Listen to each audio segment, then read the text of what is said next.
السلام علیکم ناظرین۔ پچھلی قسط کے آخر میں آپ نے دیکھا کہ غیاث الدین اپنی والدہ پر غصے میں آ گیا تھا۔ اس قسط کے آغاز میں غیاث الدین کہتا ہے، میں سعادتین کی نصیحتوں سے تنگ آ چکا ہوں، آپ نے اسے اس کا عہدہ واپس کیوں دلایا؟ بولیں۔ یہ سن کر ماہپری بہت پریشان ہو جاتی ہے۔ پھر غیاث الدین کہتا ہے، میں جا کر سعادتین سے بات کرتا ہوں۔ ماہپری اس کے سامنے کھڑی ہو جاتی ہے اور کہتی ہے، ارطغرل نے تمہارے اندر اپنے الفاظ کا زہر بار دیا ہے، جیسے اس نے تمہارے بابا میں بھرا تھا۔ تم اپنی عقل کھو چکے ہو، کل تم اس کے خلاف فیصلہ سنانے والے ہو۔ غیاث الدین کہتا ہے، جب سعادتین نے میرے بابا کو قتل کیا تھا، کیا آپ بھی اس کے ساتھ ملی ہوئی تھیں والدہ؟ مجھے حقیقت بتائیں۔ یہ سن کر ماہپری کی آنکھوں سے آنسو بہنے لگتے ہیں۔ پھر وہ کہتی ہے، کوپک نے وہی کیا جو میں نے اسے حکم دیا تھا، بالکل التو نبا کی طرح۔ اگر تم نے ارطغرل کو سزائے موت نہ دی تو یہ سارا الزام ہمارے اوپر آ جائے گا، اس لیے رک جاؤ۔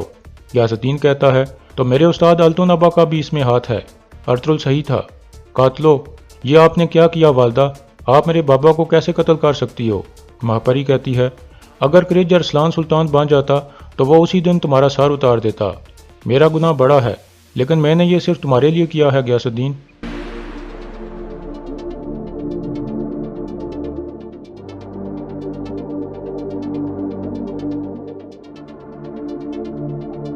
پھر غیاث الدین کہتا ہے، آپ میرے بابا کو کیسے قتل کر سکتی ہیں؟ ماہپری کہتی ہے، یہ مت بھولو کہ تمہیں سلطان بنانے والی بھی میں ہی ہوں بیٹا۔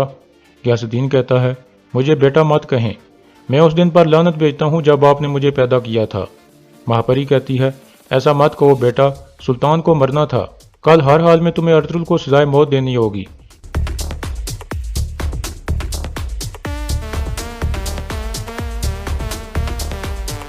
کچھ سوچنے کے بعد غیاث الدین تلوار ہٹا لیتا ہے اور پھر کہتا ہے، ارطغرل ہماری عزت کے لیے مرے گا، لیکن آپ یہ جان لیں کہ میں صرف اپنے خاندان کی عزت بچانے کے لیے اس کا خون بہاؤں گا۔ اس کی صرف ایک غلطی ہے کہ وہ میرے بابا کے ساتھ وفادار تھا۔ یہ کہہ کر غیاث الدین باہر نکل جاتا ہے۔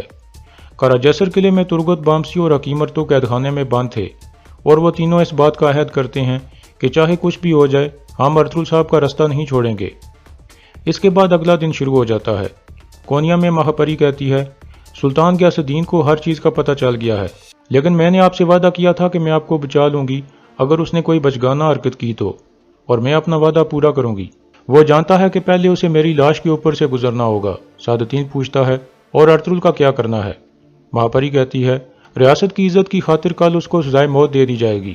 دوسری طرف حیمہ خاتون اور حلیمہ بھی اس مہمان خانے میں پہنچ جاتی ہیں جہاں ارطغرل کے سپاہی موجود تھے۔ سب انہیں دیکھ کر چونک جاتے ہیں۔ حیمہ خاتون انہیں بتاتی ہیں کہ ہم ارطغرل سے ملنے محل میں گئے تھے، لیکن ماہپری نے ہمیں نہیں ملنے دیا اور ہمیں محل سے نکال دیا۔ حلیمہ کہتی ہے، لگتا ہے کہ امیر سعادتین اس جال میں اکیلا نہیں ہے، بلکہ ماہپری بھی اس کے ساتھ ملی ہوئی ہے۔ پھر حیمہ خاتون احمد سے پوچھتی ہیں، کیا آپ ٹھیک ہو احمد؟ احمد کہتا ہے، ہاں میں ٹھیک ہوں حیمہ والدہ۔ عبد الرحمن کہتا ہے، ہم سب جانتے ہیں کہ ارطغرل صاحب کو جال میں پھنسایا گیا ہے، ہم ان کو بچانے کے لیے ضرور جائیں گے۔ احمد کہتا ہے، ہم نے منصوبہ بنایا ہے کہ اگر ارطغرل صاحب کو سزا سنائی گئی تو ہم سزا والی جگہ پر حملہ کر کے ارطغرل صاحب کو بچا لیں گے۔ دوسری طرف کونیا میں سب وزیر اکٹھے ہو چکے تھے کیونکہ آج ارطغرل کا فیصلہ ہونا تھا۔ کچھ دیر بعد سلطان غیاث الدین بھی وہاں پہنچ جاتا ہے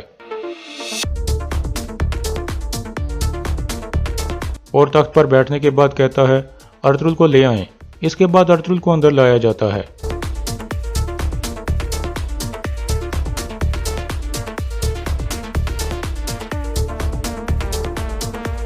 پھر غیاث الدین کھڑا ہو کر کہتا ہے، ارطغرل صاحب، آپ پر سلطان علاء الدین کو قتل کرنے کا الزام ہے، فیصلہ سنانے سے پہلے میں آپ کے الفاظ سننا چاہتا ہوں۔ ارطغرل کہتا ہے، آپ چاہے مجھے سزا دو یا مجھے جانے دو، یہ ناانصافی والا مقدمہ اور کالے جھوٹ ساری زندگی ان پر لعنت بھیجیں گے جو اس کے ذمہ دار ہیں۔ غیاث الدین کہتا ہے، ہماری انصاف کی کونسل نے تفتیش کی ہے، اس مقدمے میں کوئی جھوٹ نہیں ہے۔ ارطغرل کہتا ہے، اگر انصاف کی کونسل نے انصاف کیا ہوتا اور آپ نے سچ پر فیصلہ کیا ہوتا تو اس مجلس کے آدھے لوگ یہاں موجود نہ ہوتے۔ یہ سن کر کچھ لوگ شور کرنے لگتے ہیں اور کہتے ہیں، یہ کیا کہہ رہے ہو ارطغرل صاحب؟ غیاث الدین صاحب کو خاموش کرا کر کہتا ہے، فیصلے کا وقت آ گیا ہے۔ میں نے فیصلہ کیا ہے کہ کائی قبیلے کے سلیمان شاہ کے بیٹے ارطغرل صاحب کو۔ اسی دوران دروازہ کھلتا ہے اور ابن العربی اندر داخل ہو جاتے ہیں۔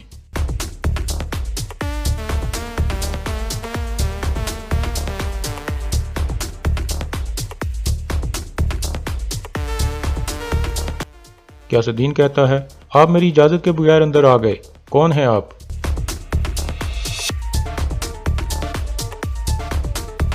ابن العربی کہتے ہیں میں اللہ کا ایک غریب بندہ ہوں جو لوگوں کو انصاف کا مطلب اور اللہ کا عذاب یاد کرانے آیا ہوں۔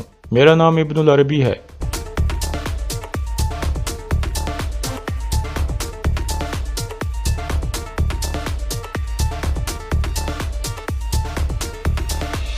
اسی دوران سنگر دیگن کچھ سپاہیوں کو لے کر قلعے کے خفیہ راستے میں داخل ہو گیا تھا اور انہیں کہتا ہے آپ نے غیر ضروری تلوار استعمال نہیں کرنی، یہ ہماری ریاست کے سپاہی ہیں اور حکم کے پابند ہیں، ہم خون نہیں بہانا چاہتے۔ اس کے بعد وہ آگے بڑھ جاتے ہیں۔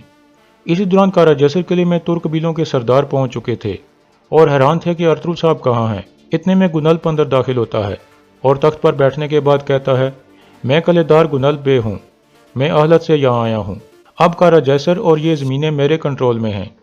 یہ سن کر سب ترک سردار حیران ہو جاتے ہیں۔ ایک سردار پوچھتا ہے اور ارطغرل صاحب؟ گنلپ کہتا ہے ارطغرل صاحب پر سلطان کو زہر دینے اور قتل کرنے کا الزام ہے، اس کو اور اس کے مددگاروں کو سزا دی جائے گی۔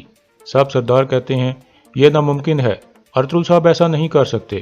یہ سن کر گنلپ صاحب کو غصے سے خاموش کرا کر کہتا ہے اب سے اس علاقے کا حکمران میں ہوں، اس لیے اچھی طرح سے آپ سمجھ لیں کہ کس کی اطاعت کرنی ہے۔ لیکن کچھ سردار دوبارہ کہتے ہیں ارطغرل صاحب ریاست کے ساتھ وفادار تھے اور وہ ایسا نہیں کر سکتے۔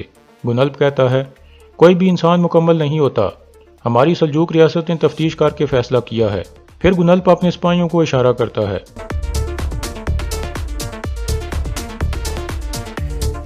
گنلپ کہتا ہے یہ ہماری ریاست کی طرف سے آپ کے لیے ایک تحفہ ہے۔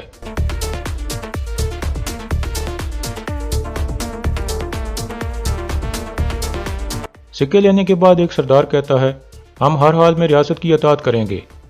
باقی کچھ سردار بھی خوش ہو جاتے ہیں۔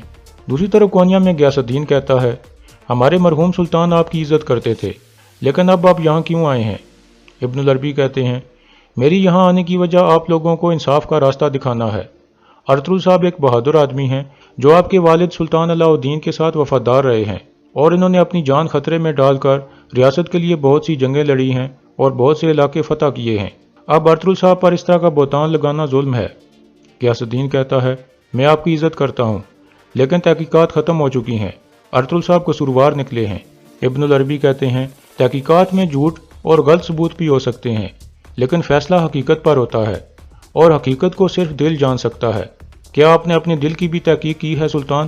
یہ سن کر غیاث الدین آگے سے کوئی جواب نہیں دیتا۔ کچھ دیر بعد ابن العربی کہتے ہیں آپ کی آنکھوں میں جو ہچکچاہٹ دکھائی دے رہی ہے اس سے لگتا ہے کہ آپ کو اپنے فیصلے پر یقین نہیں ہے، لازمی آپ کا دل کہہ رہا ہے کہ ارطغرل صاحب قصوروار نہیں ہیں۔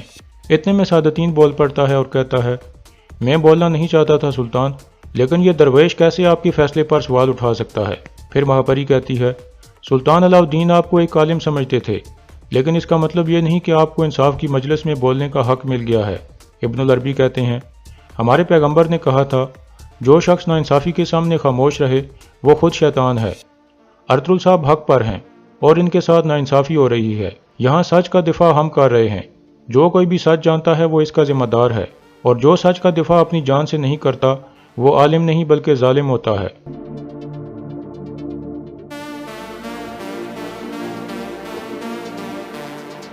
پھر ابن العربی کہتے ہیں مجھے یقین ہے کہ ارطغرل صاحب بے گناہ ہیں، اور مجھے یقین ہے کہ آپ لوگوں کو بھی ان کی بے گناہی کا اتنا ہی یقین ہے۔ اب اگر اس کے باوجود آپ ارطغرل صاحب کو سزائے موت دینا چاہتے ہیں تو پہلے آپ کو مجھے سزائے موت دینی ہوگی۔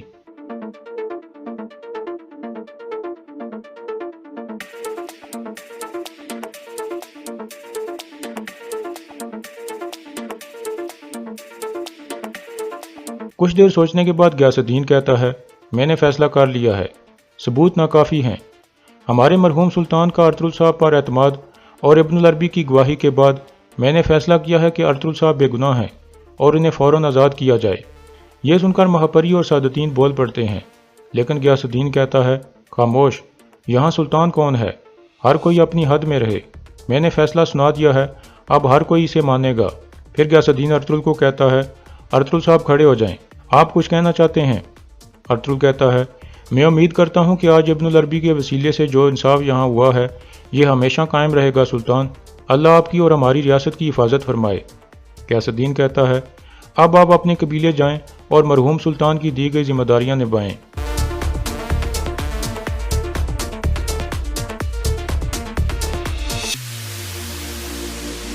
دوسری طرف قلعہ جیسر قلعے میں سنگر تیغن کچھ ساتھیوں کو لے کر قلعے کے خفیہ راستے سے آگے بڑھ رہا تھا۔ اسی دوران ارطغرل اور ابن العربی بھی واپسی کی طرف چل پڑے تھے۔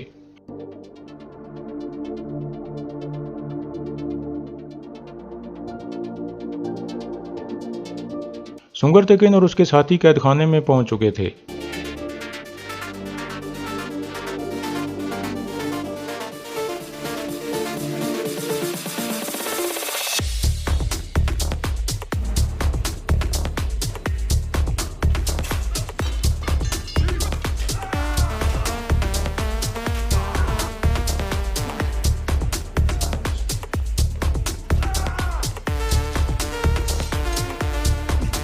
اس طرح سنگر تیغن اور اس کے تمام ساتھی پکڑے جاتے ہیں۔ گنلپ سنگر تیغن کو کہتا ہے، میں سلیمان شاہ کے بیٹوں کا خون نہیں بہانا چاہتا تھا، لیکن تم یہی چاہتے ہو۔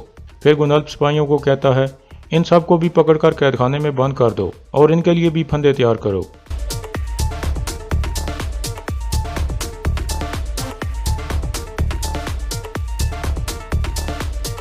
دوسری طرف ایک مہمان خانے میں سب لوگ ارطغرل کی کسی خبر کا انتظار کر رہے تھے۔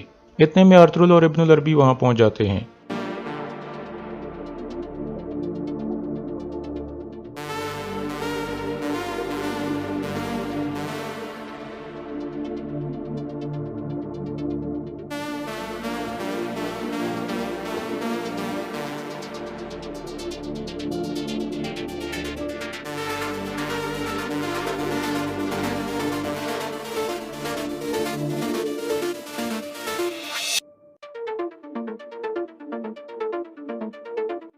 پھر ارطغرل کہتا ہے، ابن العربی کی وجہ سے انصاف ہوا ہے، انہوں نے اپنی قیمتی جان خطرے میں ڈال دی تھی، سلطان غیاث الدین نے میری بے گناہی کو قبول کر لیا ہے۔ ابن العربی کہتے ہیں، یہ انصاف صرف اللہ نے دلایا ہے، میں صرف ایک وسیلہ بنا ہوں۔ پھر علیمہ ارطغرل کو بتاتی ہے کہ قلعے دار گنلپ نے ترگت بامسی اور ارتغ صاحب کو آپ کی مدد کرنے کے جرم میں قید خانے میں ڈال دیا ہے اور وہ ان کو سزائے موت دینے والا ہے۔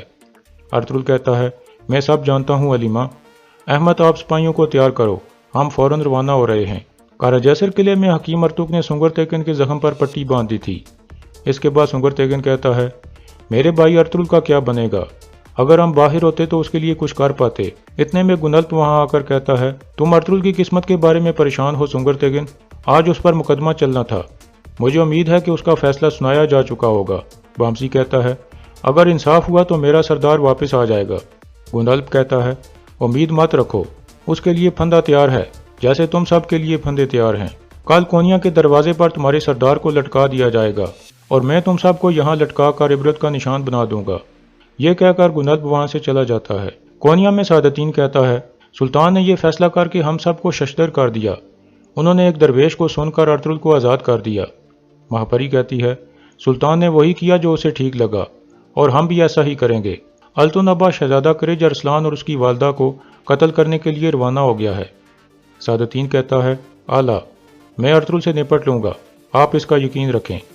مہاپری کہتی ہے، کیا گنلپ اتنا مضبوط ہے کہ ارطغرل کے دانت باہر نکال سکے سعادتین؟ سعادتین کہتا ہے، یقیناً مہاپری خاتون، جب ارطغرل قلعہ جیسر کے لیے پہنچے گا تو اپنے سب سے قریبی ساتھیوں کو مردہ پائے گا۔ نہ صرف یہ بلکہ میں سب سے پہلے ارطغرل کو بلیجے کے گورنر کے آگے پھینکوں گا جس کا بیٹا قتل ہو چکا ہے، لیکن میں سلطان غیاث الدین کے بارے میں پریشان ہوں، اگر وہ بھی اپنے بابا کی طرح غصے میں آ گیا اور انصاف کا مطالبہ کر دیا تو اس کا انجام ہم سب کے لیے برا ہوگا۔